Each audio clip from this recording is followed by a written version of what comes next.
miraculously, I don't see any cracks. Huh.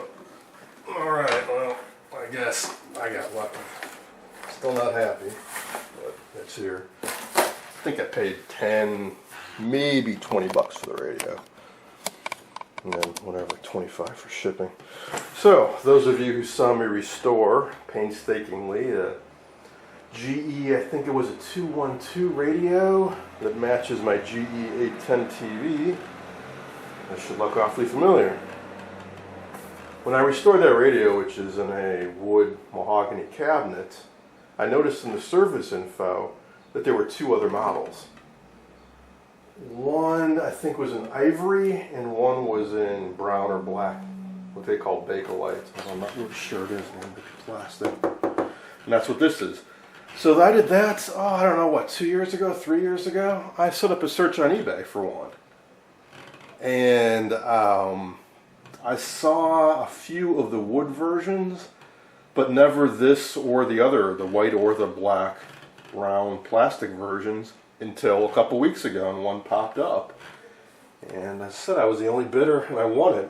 It looked to be in really, really good condition, and it is. So the cabinet survived the journey. Grill cloth is excellent.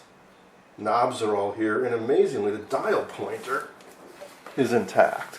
Very common on these for that red plastic and the white part in the middle, more specifically to disintegrate over time. And then my other radio, I actually had to fabricate that white hub from a plastic knob, and the red part actually cracked, and I had to glue that back together. But this one looks to be pretty good condition. So this is an AM/FM radio, an early one from late 40s into the early 50s. Transformerless. I wouldn't really call it an All-American 5 though, because it's got more than 5 tubes in it. It's got the back and all, so. Alright. I don't hear anything rattling inside, so they may have actually survived both inside and outside. Amazing. Especially considering that, I guess I wasn't around or whatever when the delivery was attempted yesterday, and I had to go down to the post office distribution center to pick it up, meaning that it went out on the guy's rounds, he tried to deliver it, and then he had to go back to the facility, so in other words it got kicked around a lot, but it survived.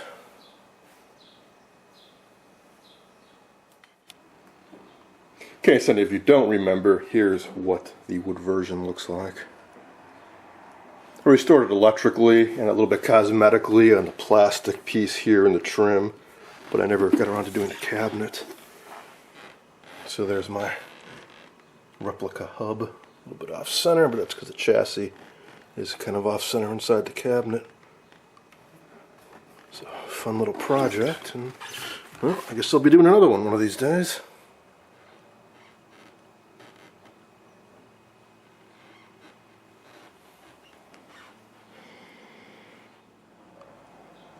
Next up, here's the television training course from the Industrial Training Institute of Chicago.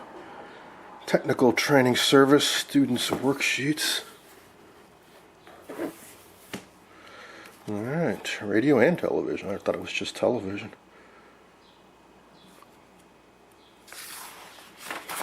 And people ask me all the time, how do I know about all this stuff? Hey, as an admiral. Nobody taught me any of this stuff. I mean, not directly. I didn't. My father or grandfather, uncle, nobody in my family, nobody I knew growing up. I know what I know from reading stuff like this and old magazines and online and YouTube videos and just doing it myself.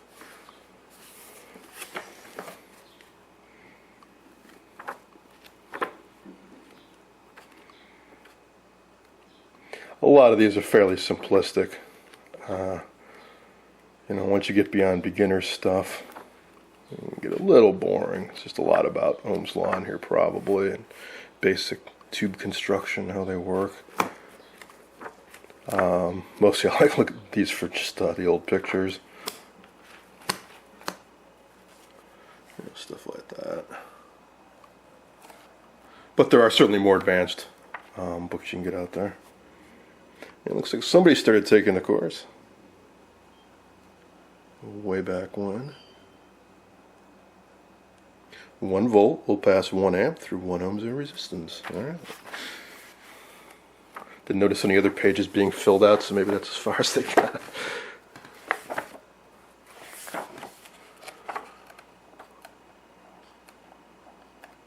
Let's see if we go all the way to the back if they get any more advanced. Wow, this is pretty obsolete stuff in here. Just notice this for talking about how an oscilloscope works, and they're showing an 884 gas Thriatron or something like that to make the sawtooth. That's how scopes in the 30s worked.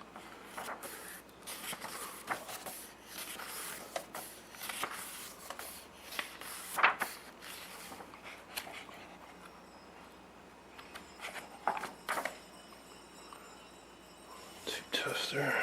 There's a little bit more complicated stuff. Little ICO 324 signal generator.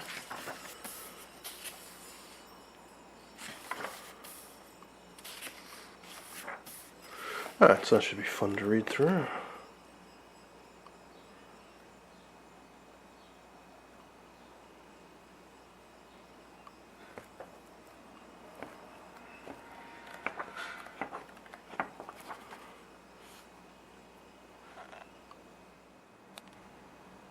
Okay, now for the RCA U70.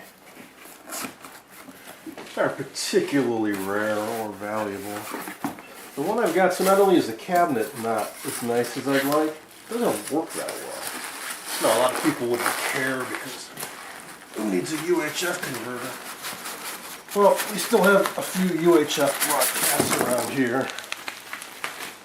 Plus I got a blonder tongue transmitter so I can broadcast myself on UHF. And I've got other UHF converters that aren't made as well but work better. So I always wondered if there was just something not quite right with it. And these are really difficult to work on. It's not really meant to be serviced. Machined aluminum, UHF, oscillator and mixer cavities. There's really not much you can do in terms of restoration.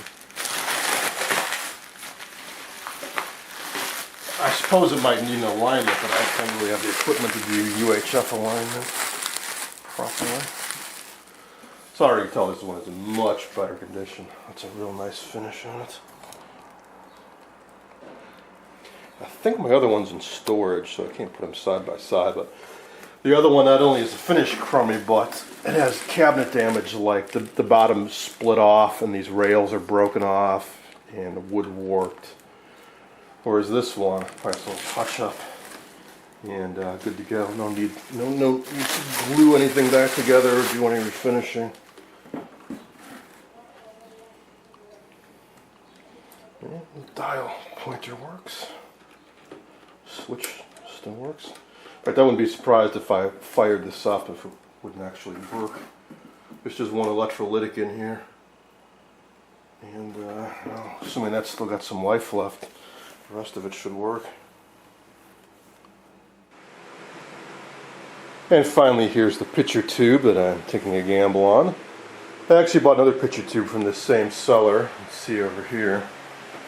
It's a rebuilt 17 BP4. I was a little leery because the getter doesn't look very good, but it tests very, very good. So I suspect that after it was rebuilt, it wasn't used much, if at all. Tell it's rebuilt because there's a weird wavy ripple around here where his neck was cut off and new electron gun assembly welded on. And when they do that, they put some kind of like getter material in here and they zap it with some high energy RF to scrub out whatever air is left in there. At least that's my understanding of the method. Well, it just looks so ugly around in here. I thought maybe an air had gotten into this and ruined it, but no. I had it running for a couple hours and it held vacuum. So this is a 17 BP4, a fairly early one, so it's not aluminized. Now, why would I want this? And hopefully what's in the other box is that I have several sets that have bad picture tubes. One's an Admiral and one's a Motorola. And both of those sets I'd actually like to sell, but before I sell them, I'd like to get the picture tubes in them. I don't think I'll fully restore either one. I just want to get them working well enough that they can produce a raster. Let's see if anybody's interested. It's a good sign. The neck is still attached.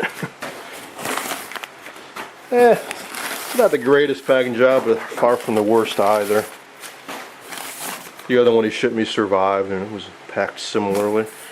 You know, he had basically the base of the CRT was just right against the cardboard with no additional bracing.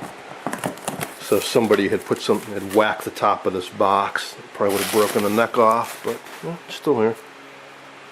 Okay, this one is not a rebuild, I don't think. Sure looks like a 16-inch CRT to me, like a 16 RP4 or KP4, TP4. There were 4 or 5 that all came out at the same time around 1951. These were the very first rectangular picture tubes. I'm not sure why they had so many different letter numbers. Probably different manufacturers. Like I think the 16 TP4 was the first. As far as I know, they're all interchangeable. Dimensions are the same, base connections the same, electrically basically the same.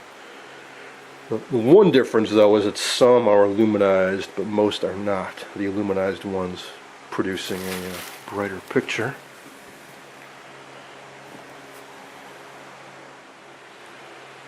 Once I got it out of the box and turned it around, I could see very clearly it's a 16 RP4. It says Vericon on there, but I'm pretty sure there was no Vericon CRT maker.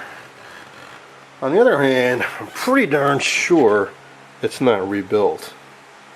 It doesn't have that neck weld on it. So I don't know, maybe it's just rebranded. Getter looks okay. Pretty sure it's used since the coating is flaked off and it's a bit dirty. Face looks okay, I don't see any obvious scratches or anything. But it's not aluminized. Yeah. It's alright, I just mainly care about are the emissions any good. So, time to get off the tester.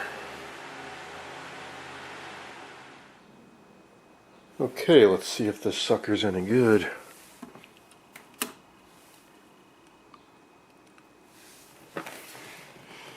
See, rather the filament is glowing. Always a good sign. It's burning out, don't see any blue glow.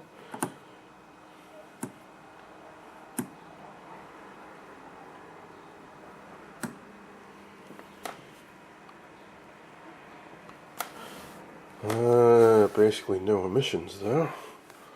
Make sure I just don't have any loose connections, as one of the alligator clips just fell off.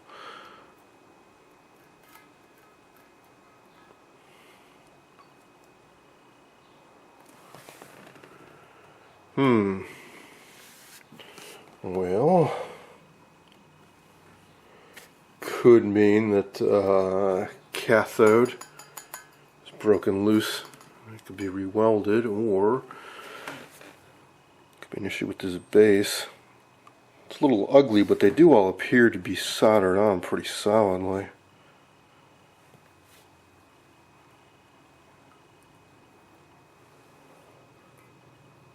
Just disconnected the cathode lead to see if it makes any difference, and no, it doesn't.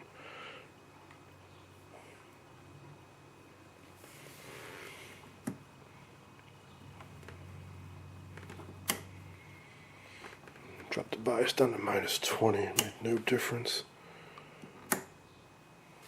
So where does the emission actually, if anything, goes a little bit negative when I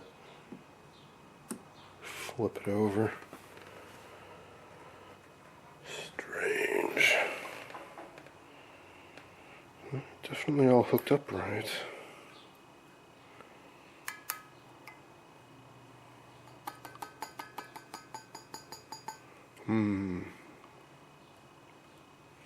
Well, only other time I've seen this happen before was 2 times I can think of where it was the cathode that had come loose.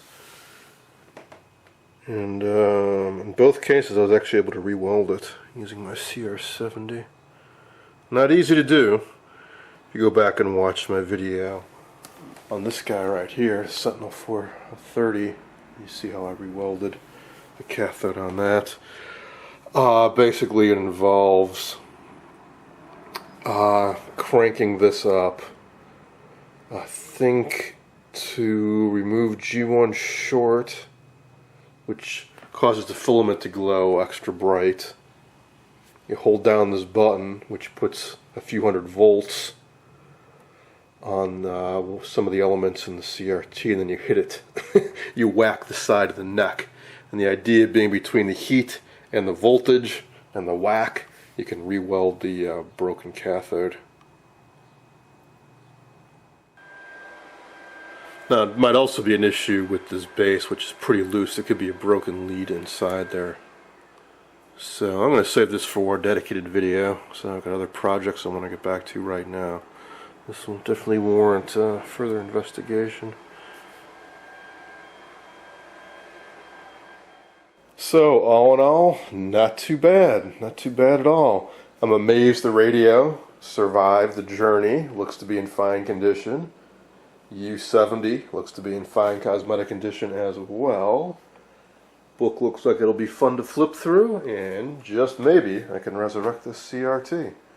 Hope you enjoyed this look at some of my latest finds.